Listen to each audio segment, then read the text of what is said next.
నేను దుబాయ్ ఎయిర్పోర్ట్లో ల్యాండ్ అయ్యానండి. దుబాయ్ ఎయిర్పోర్ట్ నుంచి ఇంటర్నేషనల్ నుంచి డొమెస్టిక్ వచ్చేటప్పుడు దారిలో అన్ని షాపులు ఉన్నాయి చూడండి. ఒక బంగారు షాప్ చుట్టూ ఉంది అండ్ మధ్యలో ప్యాంట్రీ అండి. ఇది ఎంత పెద్దగా ఉందంటే 2 floors అంత ఉంది, 2 floors హైట్. ఇది ప్యూర్ గోల్డ్ అండి.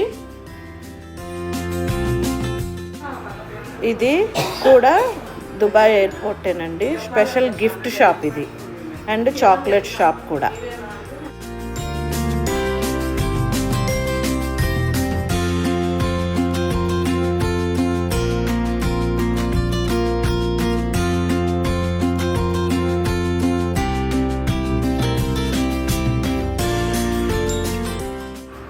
ఇది స్వరాజ్కి షాప్ అండి. ఇది దుబాయ్ ఎయిర్పోర్ట్లోనే ఇది కూడా.